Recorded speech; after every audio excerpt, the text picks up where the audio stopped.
Bonjour à tous et bienvenue dans votre édition de 15 heures. Voici les principaux titres de l'actualité nationale et internationale. Inclusion financière, Djibouti et Visa signent un protocole d'entente historique.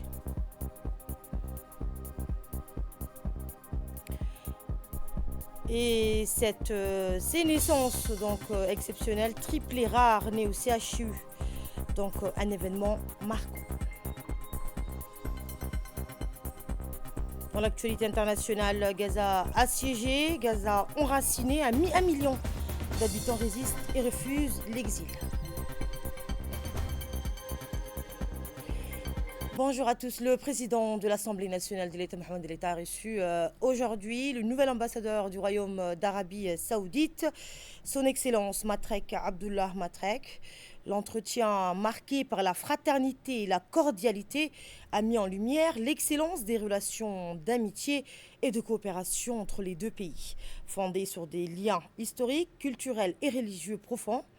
Les deux parties ont évoqué le renforcement de la coopération parlementaire, notamment à travers l'activation des groupes d'amitié entre l'Assemblée nationale et le Majlis Ashura.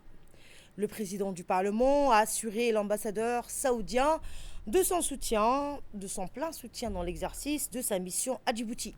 Et de son côté, le diplomate saoudien s'est dit honoré par l'accueil chaleureux qui lui a été réservé. Autre information, Djibouti réaffirme son engagement pour l'intégration économique du continent. Le ministre du Commerce et du Tourisme, Mohamed Ouad Samadiri, a conduit une délégation djiboutienne au Caire, en Égypte, pour participer à la 4e retraite ministérielle à la 17e réunion du Conseil des ministres de la ZLECAf, organisée les 15 et 16 septembre 2025. La délégation comprenait notamment des représentants du ministère et de l'Office djiboutien de la propriété industrielle et commerciale, l'ODEPIC. Les travaux présidés par le ministre égyptien de l'investissement et du commerce extérieur ont rassemblé de nombreux ministres et le secrétaire général de la ZLECAf. Les discussions ont porté sur les enjeux géopolitiques actuels, les règles d'origine toujours en négociation, ainsi que sur les dossiers clés comme le commerce des services, les droits de la propriété intellectuelle, le commerce numérique et le fonctionnement de l'organe de règlement des différends. Transformation digitale avec cette signature d'un accord stratégique entre le ministère de l'économie numérique et de l'innovation et Visa. Le ministère de l'économie numérique et de l'innovation et la société Visa, leader mondial des paiements numériques, ont signé un protocole d'entente marquant un partenariat stratégique pour accélérer la transformation digitale de Djibouti.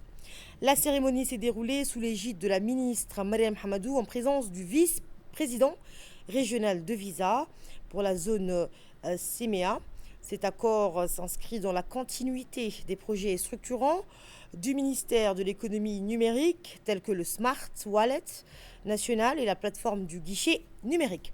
Ce partenariat vise à renforcer l'inclusion numérique et financière, sécuriser l'accès aux services publics, stimuler le commerce électronique et positionner Djibouti comme un leader régional et de l'innovation digitale. À travers cette collaboration, Djibouti ambitionne de bâtir un écosystème numérique solide, inclusif et durable. Je vous le disais en titre, au CHU de Dar el-Hanan, un événement rare a marqué ces derniers jours, 2 naissances successives de triplés par césarienne en seulement quelques jours. Le premier trio composé de 3 garçons a été nommé Ismaël, Omar et Guélé en hommage au président de la République. Quelques jours plus tard, une autre césarienne a donné naissance à une fille et 2 garçons portant des prénoms dédiés cette fois à la première dame. Depuis le début de l'année 2025, ce sont déjà 3 cas de triplés enregistrés. Une situation exceptionnelle qui réjouit les familles grâce au professionnalisme du docteur Abdillahi Ibrahim Barre et de son équipe. Mère et enfants se portent bien, témoignant des avancées de la médecine à Djibouti. Rencontre sur la présentation du plan portuaire de lutte contre la pollution marine. Le ministère de l'Environnement et du Développement durable a organisé aujourd'hui une rencontre dédiée à la présentation du plan portuaire de lutte contre la pollution marine, en particulier celle causée par les hydrocarbures. Cette initiative s'inscrit dans les efforts du gouvernement pour renforcer les dispositifs de prévention et d'intervention face aux risques de pollution, notamment dans les zones portuaires fortement sollicitées par les activités maritimes et commerciales. La rencontre a réuni divers acteurs institutionnels, économiques et sociaux, soulignant l'importance d'une démarche collective et inclusive. Les échanges ont mis en lumière les enjeux essentiels liés à la protection du littoral et des écosystèmes marins, véritable atout pour le développement durable du pays. Le ministère a réaffirmé que la sauvegarde de ces milieux sensibles est une priorité à la fois pour la santé publique et pour le développement d'une économie bleue durable, porteuse d'emplois et garante de la sécurité environnementale nationale.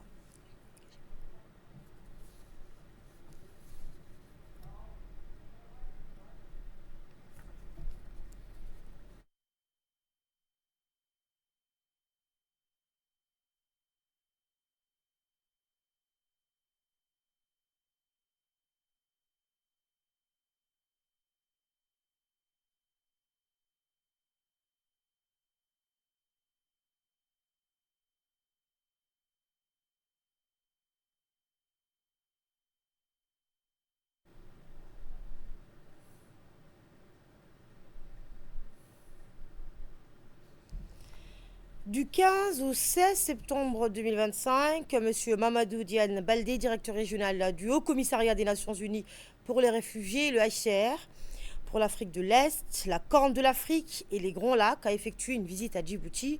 Il s'agissait pour le directeur régional de remercier et féliciter Djibouti pour les résultats enregistrés en matière de protection, d'inclusion des réfugiés dans les systèmes nationaux et les solutions durables, conformément aux engagements pris par le pays pour accélérer l'atteinte des objectifs du pacte mondial sur les réfugiés.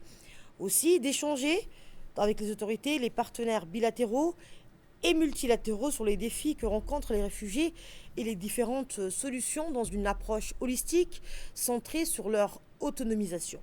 Le directeur régional a salué la résilience collective face à la sécheresse enregistrée cette année, tout en réaffirmant le renforcement du plaidoyer du HCR pour accompagner Djibouti dans ses efforts avec des investissements de long terme dans les mécanismes d'adaptation et de mitigation face au changement climatique. Cette visite intervient dans un contexte où les financements sont de plus en plus rares. Et d'ici peu aussi, Afrique australe. Et à la fois, il est en charge aussi, c'est-à-dire il est le coordonnateur pour la situation du Soudan. Donc, avec cette charge, il est ici. Et comme il vous a bien dit, c'est sa 3e visite. Ceci démontre aussi l'importance de Djibouti. Ceci démontre aussi les avancées que Djibouti a fait, non seulement vis-à-vis la loi et les décrets qui ont été adoptés, mais aussi cet engagement et ces divers engagements que la République de Djibouti a déjà pris. Et cet élan sur lequel il est en train d'avancer. Ceci a été aussi traduit par l'appel à l'action, à la solidarité qu'on a eu il y a quelques semaines de cela, à travers le ministère des Affaires étrangères, le ministère de l'Intérieur, le ministère de la Santé et tant d'autres. C'était le gouvernement, au fait, qui faisait cet appel à la solidarité. Et ceci, encore une fois de plus, démontre l'importance de Djibouti envers la protection et les solutions. Et voici à présent le mot du directeur régional du Haut Commissariat des Nations Unies pour les réfugiés en Afrique de l'Est lors de la conférence de presse hier. La situation financière du HCR affecte beaucoup de millions de réfugiés.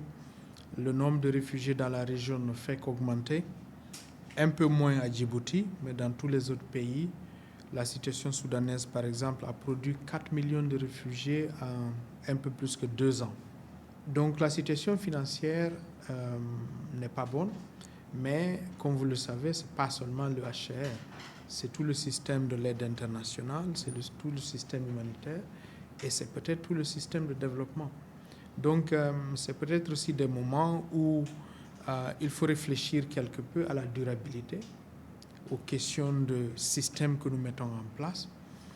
Les réfugiés qui sont dans les villages principalement, mais aussi dans les villes, bénéficient des services étatiques. Il faut trouver des moyens et avec la Banque mondiale, avec les acteurs de développement, avec le gouvernement djiboutien pour continuer au-delà des mesures qui sont prises. Le message que je passe et que j'ai déjà passé, c'est un message encore de solidarité. Au mois d'octobre, il y aura le comité exécutif annuel du HCR. Nous comptons sur Djibouti pour dire également, voici tout ce que je fais. J'ai pris des engagements en 2019 lors du Forum mondial sur les réfugiés. J'ai pris des engagements en 2023. Voici là où j'en suis dans ces engagements en matière d'éducation, en matière de santé, en matière d'inclusion. Et que d'autres pays suivent, comme ce que Djibouti a fait. Et puis que Djibouti aussi dise à ce moment-là, pour que je puisse davantage continuer en termes d'énergie, d'environnement, voici ce dont j'ai besoin pour pouvoir aider et les réfugiés et les populations hautes. Dans le cadre de la lutte contre la contrebande et les produits illicites, une importante opération de contrôle a été menée dans la localité dans la ville de Dikil et les environs de Mouloud par les forces de police en collaboration avec la douane. Hier, les agents de la police nationale de Dikil, sous la direction du chef de la brigade douanière de Dikil, Moussa Omar Moussa, ont intercepté 28 colis de 4, pesant chacun 70 kilos, soit un total de 2 tonnes. Ce chargement provenait d'Éthiopie et était acheminé via le forage de Mouloud, transporté par des courriers à Dodom. Eh bien, le directeur général de la douane et des droits indirects, Gouled Ahmed, a chaleureusement félicité les équipes de la douane et de la police de Dikil pour leur collaboration efficace ayant permis le succès de cette opération. Cette action illustre la détermination des forces de l'ordre à renforcer la lutte contre la contrebande sur le territoire national. 1 million de Palestiniens continuent de résister à Gaza et dans le nord de la bande, rejetant le déplacement forcé vers le sud contre environ 190 000 autres qui ont été contraints de fuir sous la pression des plans israéliens de déplacement permanent. C'est ce qu'a indiqué le bureau mardi, alors que l'armée israélienne a intensifié ces dernières semaines ses ordres d'évacuation dans plusieurs quartiers de la ville de Gaza, tout en visant des tours et des immeubles résidentiels dans le cadre d'une politique que des responsables palestiniens qualifient de tentative de forcer les habitants à quitter la ville pour se diriger vers le sud du territoire. Les responsables de plus de 20 grandes agences humanitaires opérant dans la bande de Gaza ont appelé les dirigeants mondiaux à intervenir d'urgence après qu'une commission des Nations Unies a conclu pour la première fois la perpétration d'un génocide.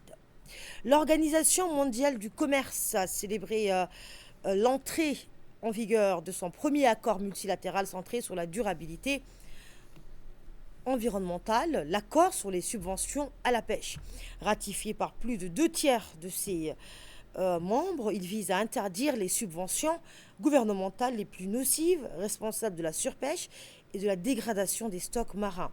Adopté lors de la 12e conférence ministérielle de l'OMC en juin 2022, l'accord prohibe les aides à la pêche illégale, à la surexploitation des stocks et à la pêche en haute mer non réglementée. Il établit également des mécanismes de soutien aux pays en développement via le fonds OMC, l'Organisation mondiale du commerce, pour la pêche afin de les aider à gérer durablement leurs ressources halieutiques. Merci de nous avoir suivis. Très bon après-midi à tous et à toutes. Et à ce soir pour un nouveau journal.